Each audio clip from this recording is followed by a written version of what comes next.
Now to the Supreme Court, where the nation's highest judicial officers heard arguments Thursday on the Constitution, the word choices of its authors, and who gets to interpret what those words mean and when. The case in front of the justices asks if former President Donald Trump can be disqualified from Colorado's primary ballot for his actions related to the riot on January 6, 2021 that took place just across the street from the Supreme Court at the U.S. Capitol. The center of all of this is Section 3 of the 14th Amendment to the Constitution. It states, "No person who took an oath as an officer of the United States shall hold office if they engaged in insurrection or rebellion." Here's CBS News chief legal correspondent Jan Crawford, who is inside the Supreme Court. In a case that could determine the presidency, the justices seem to find rare common ground, appearing poised to rule, perhaps unanimously, that states can't use an obscure constitutional provision to kick Donald Trump off the ballot. That would be up to Congress. Liberal Justice Elena Kagan got right to the point. I think that the question that you have to confront is why a single state should decide who gets to be president of the United States. Conservative Amy Coney Barrett agreed. It just doesn't seem like a state call. The Colorado Supreme Court said Trump should be removed from the state's ballots, narrowly ruling he committed insurrection on January 6 and was disqualified under Section 3 of the 14th Amendment. It says no person shall be a senator or representative in Congress or elector of president and vice president or hold any office who took an oath and then engaged in insurrection. Justice Ketanji Brown Jackson focused on the amendment's specific words as another reason Trump could prevail, suggesting the provision, passed after the Civil War, didn't clearly apply to presidents. They were listing people that were barred, and president is not there. And so if there's an ambiguity, why would we construe it against democracy? The justices also were troubled by the potential impact of the Colorado decision and how it could be weaponized by both sides. I would expect that a goodly number of states will say, whoever the Democratic candidate is, you're off the ballot, and others, for the Republican candidate, you're off the ballot. And it'll come down to just a handful of states that are going to decide the presidential election. That's a pretty daunting consequence. People camped out overnight for up to 2 days to get a seat inside, but Trump did not attend. I'm a believer in our country, and I'm a believer in the Supreme Court. I listened today, and I thought our arguments were very, very strong. And Jan Crawford joins me now. Jan, you were there. Take us inside the court. What stood out to you about today's questioning, and was it any different than all the other cases you've listened to? Well, yeah, it really was, John, and I think it was kind of an extraordinary scene, those 2+ hours in a divisive case about a divisive figure. What we saw were the justices on both sides of the ideological spectrum almost looking for consensus. In these really supercharged cases, sometimes you can see one side against the other up there. The conservatives, you can see coming at it from one perspective, the liberals from another. Today wasn't like that. And as these arguments unfolded, the justices started using the attorneys and their questions to them, following up on other questions that other justices had asked, almost like they were trying to work through these issues and find that common ground. It was absolutely fascinating. It was a terrific argument, and I think this is a moment where the court really showed a potential to rise above politics and looking at the words, the meaning, the text, and the history of the Constitution. And boy, I would have liked it if the interviews that we do had people responding with the as quickly and as well as the respondents were on both sides. But that's another matter. Let me ask you this, Jan, about the justices. You mentioned the Chief Justice saying, gosh, the consequences of this would be overwhelming. But aren't there always consequences to Supreme Court decisions? How is this different than, say, any other case that the court rules on? Well, I think the consequences here are inescapable. I mean, you just have to think about what this would mean when you play it out, which is what he did, and a number of them on both sides, liberal and conservative, did. But I think they were also thinking about that and how that informs what the ratifiers meant when they passed Section 3 of the 14th Amendment after the Civil War. Did they really intend for that to include presidents? And I have to say, the liberal Justice Ketanji Brown Jackson, who was literally just appointed by President Biden, was so strong on that. She said, just look at the words of the 14th Amendment that doesn't even say presidents. And if you think about what the ratifiers were worried about at the time, it was down in the South and having these scoundrels and insurrectionists being elected to local offices or potentially being sent back to Congress. So I think sometimes when they were talking about that impact, it was also informing what they thought the understanding of Section 3 was. Colorado's primary is on the 5th of March. How soon do you think there might be a decision? Well, they have fast-tracked this case. Obviously, it's a momentous case, so it's one we would think we would get at the end of June, when they have all the big decisions. Not here. I would expect a decision potentially in a week or two. They know they've got to decide this and decide it quickly, but because of these momentous issues, John, they're not going to have it tomorrow. I mean, they want to take time. I think they're going to try to find consensus, potentially unanimity. That would be the goal here, to speak with one voice as the Supreme Court. But I do think that we will have something relatively quickly for this court. Jan Crawford at the Supreme Court for us. Thanks so much, Jan.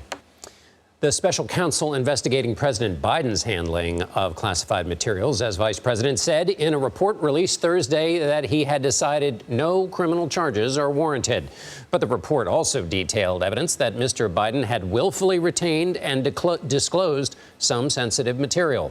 Catherine Herridge has more details from Washington.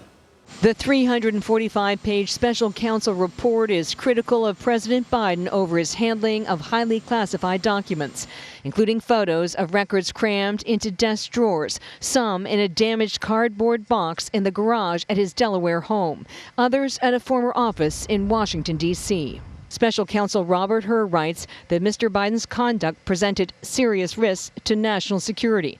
But Hur decided not to bring criminal charges because the evidence does not establish Mr. Biden's guilt beyond a reasonable doubt. The president responded this afternoon. Bottom line is the special counsel in my case decided against moving forward with any charges. And this matter is now closed. During the year-long investigation, special counsel investigators questioned 147 witnesses and collected over 7 million documents from Biden's time in the Senate as vice president and to the present day.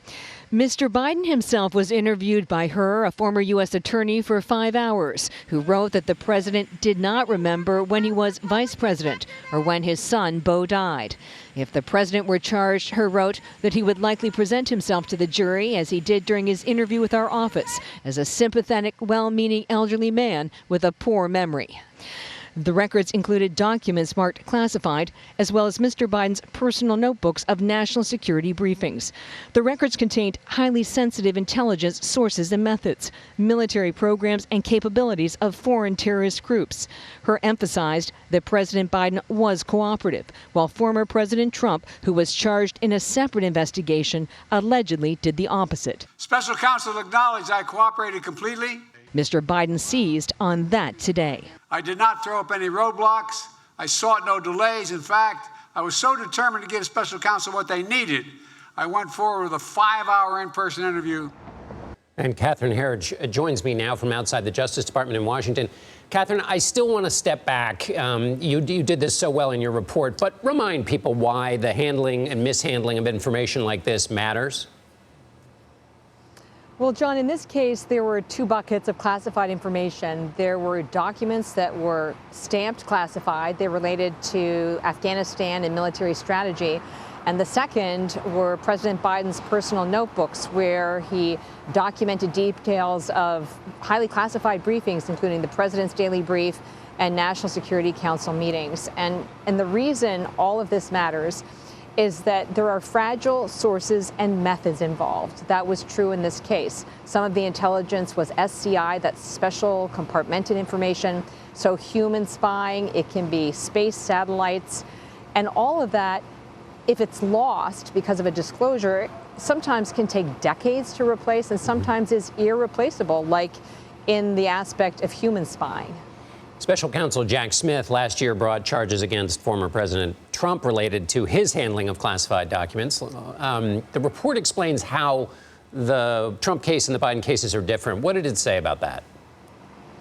Well, to bottom line it up front, what Special Counsel Herr said today is that there was strong cooperation from President Biden. There was evidence that the records may have been moved without his knowledge out of the White House. So he didn't understand there were classified records in the boxes. It's not uncommon for personal notes to be intermixed with classified records. And finally, there's the issue of what he described as a diminished capacity or memory problems, and that he felt that if this got in front of a jury, there would be significant doubt about whether he was guilty and there was criminal intent. In former President Trump's case, it's not just the allegation of mishandling classified information. It's also about alleged false statements he made, also obstruction of justice, also allegations that relevant evidence was destroyed. So it's that old saying, it's not sort of the original allegation, it's the cover-up or the steps someone takes afterwards, which also create additional legal jeopardy. And finally, these cases are so politically tinged, and there are charges of political influence in these kinds of cases. Did the Attorney General issue a summary or make any comments about this report? I think what's striking in this case, John, is that the Attorney General sort of allowed it to take its normal course, which is guided by the special counsel regulations. He reviewed it. It then went to the White House for a review and executive privilege, and then it went to Congress without redactions. So he really allowed it to take this glide path with the special counsel. And I can tell you this evening, there's a lot of pushback from the White House about Special Counsel Herr's observations about the president's memory. And I think it's pretty clear politically that is going to be the lasting headline of this report. Catherine Herridge at the Justice Department for us. Thank you so much, Catherine. To help us untangle both the special counsel's report on President Biden and the Supreme Court's arguments regarding former President Trump, let's bring in CBS News senior White House and political correspondent Ed O'Keefe in Las Vegas. Ed, let's start exactly where Catherine left off. The special counsel's report says Biden presented himself as a, quote, well-meaning elderly man with a poor memory. What is the White House response to that and several other comments that are in the report about the president's memory?